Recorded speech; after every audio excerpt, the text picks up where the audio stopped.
A friend of Riley Strain's family has spoken out, and he's giving us some serious details. We got to take a look at this, y'all.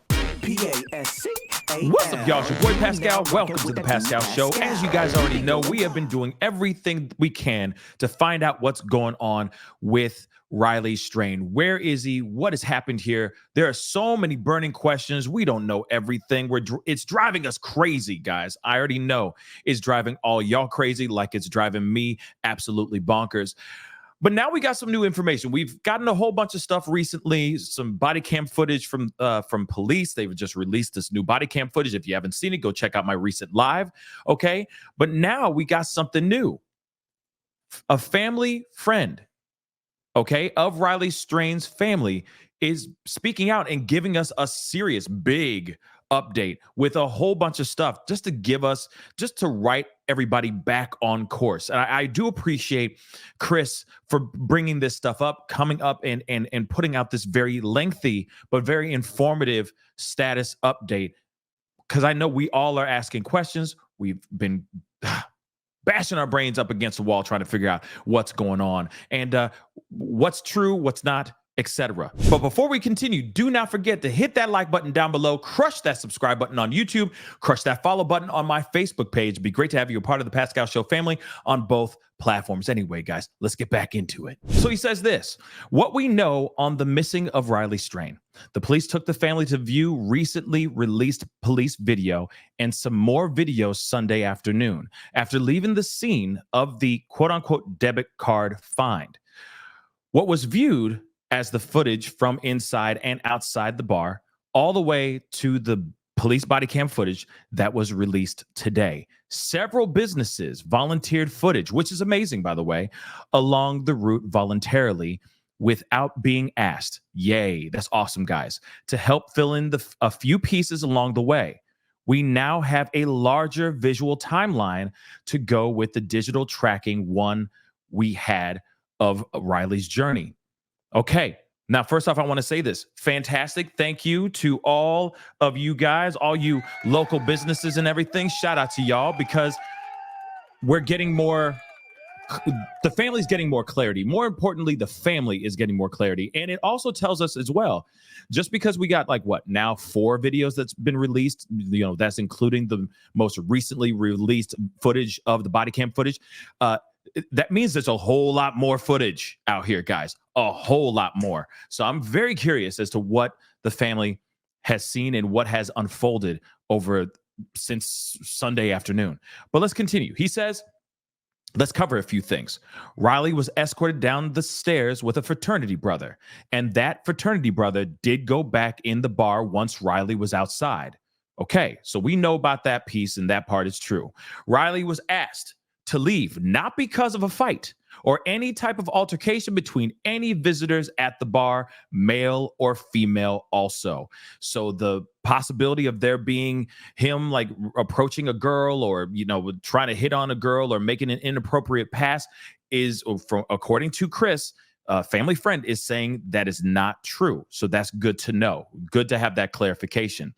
That is as much as I can give on that. And I think that's interesting how he says that's as much as I can give on that. I'm wondering what else was going on, unless he's like, and that's that. That's it. You know what I mean? But okay, but let's move on. Riley tried to go across the street to another bar and was declined entry. I wonder why. Probably because he was so visibly drunk and intoxicated. They were probably like, no, you can't come in here, bro. You are too drunk to come in here, right? But that's interesting as well. And I'm wondering, why didn't anybody why didn't anybody get inspired enough to see that he was not in good shape and just ask to help him, right? Just ask, hey, can I get you an Uber or something of that sort? Why? It's so frustrating. But again, there's a million other people in the streets of Nashville that I'm sure that were just as intoxicated as him. Okay.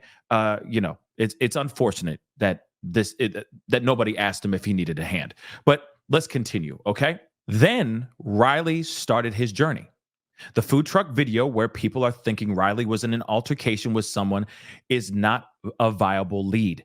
There was an altercation in the intersection, but with 2 other individuals. That is why we think Riley went around the back of the food truck and was running because he was trying to get away from the altercation. So one of the individuals in the altercation went running behind the food truck when they got freed up.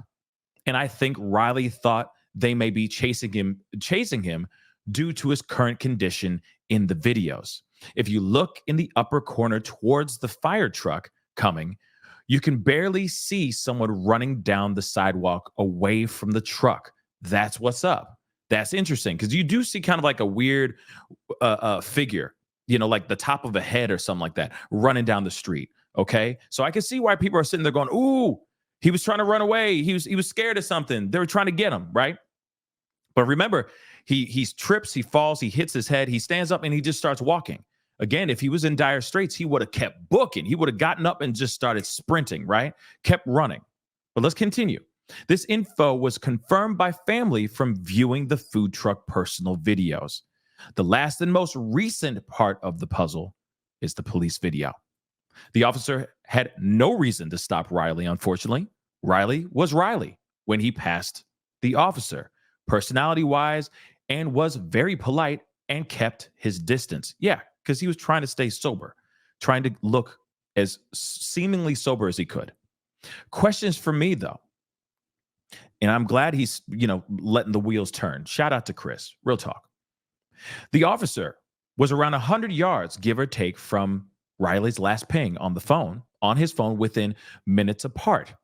If a physical altercation had occurred, the officer probably would have heard it, especially since he is already in the area looking for a smash and grab thief. Okay, or looking for smash and grab thieves. He did not hear anything, nor did his cam pick up anything in the distance, even after more of the video was viewed. There's been 0 verified parts of Riley's clothes found anywhere also. Okay, so in other words, the homeless fella that's wearing the shirt and all that might not be 110% verified yet as well. But maybe it is, but maybe he doesn't know. I don't know. Okay, but he's saying that they have not found the clothes anywhere. Okay, so that's good information to know as well. Or signs of vomiting anywhere in the area. Okay, let's go over to this next part. The debit card was found, okay? The debit card being found and not covered in dirt or even really dusty makes me curious also. Yeah, I'd be wondering that too, because he says that card was supposed to be laying there for 8 days and only partially covered by a few leaves when found. And of course, he says, thank you to the 2 young ladies that found it also. Okay, I have more questions, as you know, as I know you all do, but I need to hop on and he's got some things to do because he wants to keep spreading the word about Riley. Okay, again, shout out to those TikTokers who found this the debit card. That's amazing, right? But it is weird that is a good question. 8 days. And that thing wasn't covered in a little bit more dirt and soot. It is a little bit weird, in my personal opinion. What is going on here? Now, he does clarify a lot of things, but at the same time, there's still a lot of questions, as he says. I see that I'm sure you guys have a lot of questions. Yeah, we do. But I do appreciate him giving us a little bit more information. Now, I will say this. Just because they haven't verified certain things does not mean that those things are off the table. Those things are still on the table, but I do appreciate him clarifying a lot of other things. Yes, there was an altercation in that intersection, but it wasn't because of him. He was running away he was trying to get away from trouble. Okay, that trouble that was happening that was not zeroed in on him. And you can see it in the video. Then you see him in the police footage, that body cam footage. He keeps walking and he seems fine, not in distress. He's not distressed at all, guys. Again, I keep wondering what happened here. Again, they're saying that he hasn't verified or confirmed anything about any sort of commotion or altercation that happened, especially with this eyewitness that's saying that he heard a commotion and all that. Man, it could be Riley, or that could have been a whole other drunk person. That's a possibility as well. But like I said, nothing's fully verified. Everything's still on the table. And of course, family have seen a whole lot more footage than we have seen. And I think that's very telling. And I think that's very telling. And I'm hoping that there's going to be more information that comes out very soon.